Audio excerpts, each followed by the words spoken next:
This is the M1 MacBook Pro. It was released in November of 2020, and I got this machine back in March of 2021.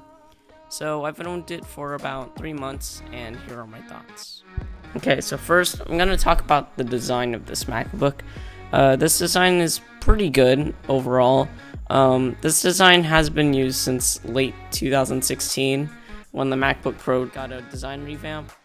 But at this point in mid-2021, the bezels kind of do look kind of dated, but it's overall not too bad. This machine weighs about 3 pounds, so it's pretty easy to take with you, and it can easily be held with one hand. This does have the Magic Keyboard, which sounds and feels a lot better to type on than the butterfly switches it had before. So here's a listen between what it sounds like on the butterfly keyboard on a 2017 MacBook Pro and the Magic Keyboard on this M1 MacBook Pro.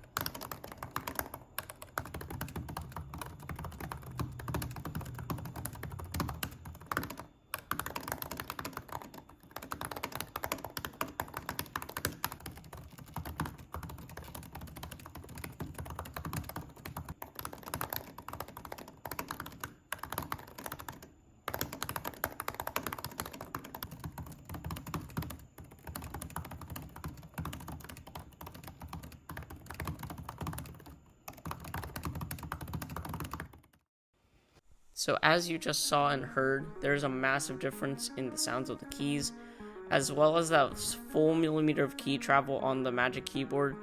It feels much better to type on the Magic Keyboard, and the other keyboard, the butterfly keyboard, it's just very loud, very clicky, and it does not feel that great to type on.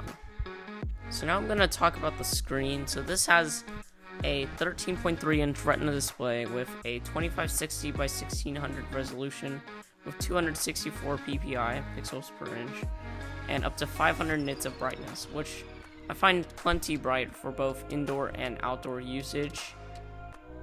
And the color accuracy of the display is very nice to have, especially when video editing or looking at photos and videos. So before I talk about the ports on this machine, let me tell you about the webcam for a second. So this machine has a 720p webcam, which looks better than previous MacBooks, but it's not as good as an iPad's webcam or an iPhone's webcam. But in decently good lighting like this, it does alright.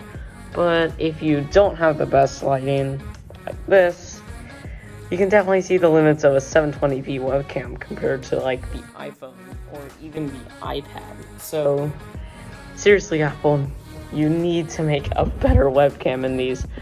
It's just like there's such good quality in like an iPhone here or even the iPad, but not in the MacBook. Like, why can't Apple just do it already? Like, it's taken them so long. They've had this design for 5 years. I'm sure they can do something. Alright, enough of talking about the webcam now. I kind of went on a little rant, but I'm going to talk about the specs and configurations you can get of this machine. You look at the specs and configurations of this machine, so there's two little like base configurations that you can configure from. So again, this MacBook Pro comes in 2 colors. I have the silver one. So yeah, silver. These both come with the same chip, same 8-core CPU and GPU. And the only difference here is the storage on these two, which adds the extra $200 of space here. So if you want to say here, right, you can see you can't really you can configure how much unified memory you have, which is basically RAM for all parts of the system instead of just like RAM, which I'll get to more in a minute. So you can get 8 gigs or you can get 16 gigs of unified memory. So that adds 200 if you go for that. It starts at $256 for this $1299 model, but you can go up to 2 terabytes of internal storage if that's what you like to do. I went with 512 gigs, and it's plenty for me for now. I didn't actually get Final Cut Pro bundled with this one. I just bought it separately, but it works well. And yeah, so it's not too many configurations you can get from, but it's still quite a bit. So the unified memory. So if you see this unified memory right here, instead of just traditional RAM that you would find in like any other computer where it's just for caching files and stuff, unified RAM does that and more. So it's also used as dedicated video memory as well, kind of like what you would find in dedicated graphics cards. It'd have like VRAM, as they call it. So this can act as VRAM or regular RAM, and it can do all those. So it will be used throughout the whole parts of all the components instead of just for certain tasks. So that's what unified memory is. I hope I did a decent job at explaining. So those are the configurations you can get these in. Alright, so I'm going to talk about battery life. So for this M1 MacBook Pro, Apple does claim on their website that there's up to 20 hours of battery life.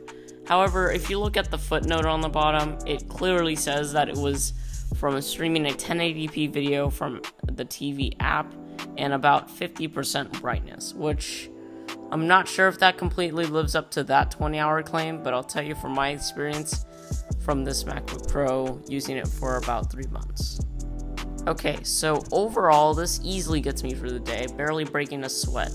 On a travel day I used the MacBook Pro for about like an hour, sitting at the airport just typing up for a script for this video and researching. That drained about 5%, which is pretty well done there.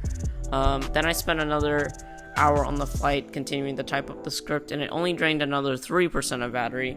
So that is pretty good for this, considering it's a massive improvement from the Intel Macs that came before. So that was like one of the most least intensive days I've had with this MacBook Pro, but I'll tell you about this one very intensive day I had not too long ago. So I had a day where I had to be away from the charger basically all day long, so I decided not to bring the charger because I felt comfortable with the battery life on this machine. So I started using it around noon, and I did some heavy video editing for a couple hours, exported a video which drained about 25%, leaving 75% total remaining, which is significantly better for my 2019 13-inch MacBook Pro, which would have been dead after this point, even editing in iMovie instead of Final Cut Pro. It wasn't even the battery that degraded. It was literally a brand new battery, and I barely had any cycles put on it. It was just the Intel chip just sucked power so much. So after I did some of the editing, I went on to watch some YouTube videos in picture-in-picture while typing on Monkey Type for about another hour or so, and that drained the battery by 12%, which left 63% on the battery, which is around noon. It's about 1 p.m. at this point. After that, I went to watch some full-screen videos at 1080p for about another 2 hours, which drained the battery down another 10% to 53%. And at this point, it was already 5 p.m., and it looks like I had a couple hours left to be over here without the charger. So I decided to just keep using it and see how it went. So I remained off the charger, and I did video editing for another hour or so. And that drained the battery down to 43%. I'm not going to tell you what I continued to do, or else it would be a long time. But it was basically the same stuff I was doing: video editing, web browsing, watching YouTube, etc. So I'd say overall this laptop's battery life is superb. It is best in class. Alright, so next I'm going to talk about the performance and thermals of this machine. So I'm first going to say up front that the performance and thermals of this laptop are way better than what I was considering. Since I was coming from the 2019 13-inch MacBook Pro, I really didn't have faith, or that much faith I should say, in the thermals of this machine, but it turned out alright. And I decided to just go for the 13-inch MacBook Pro instead of a MacBook Air. While I do know there's like barely a difference in power and all that stuff, I figured the fan would be much better for the stuff I do and the thermals, so that's what I went for, and I'm glad I did that. So on with the thermals. So when I usually play Minecraft, regardless on Lunar Client or the OG Minecraft launcher, it still runs with no fan noise, and CPU temperatures stay at around 100 to 125 degrees Fahrenheit when limiting the FPS to 90 to 100 FPS, which it actually does stay around that FPS most of the time, which is significantly better than my 2019 13-inch MacBook Pro, which would often have 150 degrees Fahrenheit to 180 degrees Fahrenheit, even with turning the fan almost all the way up to full, which is way too hot in my opinion, and I don't think I could have lasted much longer with that. And those same temperatures still apply even when I start screen recording with QuickTime, the built-in screen recorder on Macs, if you don't know what that is. The only thing I can know of to ramp up the fans on this MacBook is live streaming 1080-60 with my dual monitor iPad setup, and it still stays at around 140 to 150 degrees Fahrenheit, even playing Lunar Client, and it still stays at that point, which is very good. So overall, thermals are really good on this MacBook Pro, even for light and moderate heavy tasks. So now the performance. So the performance of this laptop, I have no complaints at all. All the system animations stay snappy, there's no dropped frames I ever see, and all the apps load super fast. All universal apps like Apple's stock apps, Final Cut Pro, and Lunar Client, for example, open very fast and barely drain battery life at all. If you don't know what universal apps are, those are basically apps for Mac that are designed for Intel chips and Apple Silicon chips, so those run way better than unoptimized Intel apps, which I'll get to in a second. So for some context, some universal apps. So some unoptimized apps that I use on a daily basis on this machine are OBS, Discord, and the original Minecraft launcher, which they all run well. And they do run slightly slower than optimized apps, but they still run great. So overall, I'd give performance like a 10 out of 10 if I was rating it. It's really good for this caliber of machine, and I could not have wanted more. So last but not least, I'm going to talk about the editing performance in Final Cut Pro, since that's what I use. So I usually edit my videos either in 1080p 60 or I edit them in 4K 60, but nowadays most of my videos are 4K 60 when they are released to YouTube. So when I edit in 4K 60 for most of my videos, it works pretty well. Scrubbing across the timeline is very smooth for most parts, and even using dual monitors with the iPad sidecar, I have no complaints, no problems editing montages and content on this thing at all. The only slight problems I run into is when I start to edit 4K 60 HDR video on the iPhone 12 Pro, but for the most part, it plays back pretty smoothly. But when I apply 3D text on the screen or complicated transitions, frames do drop.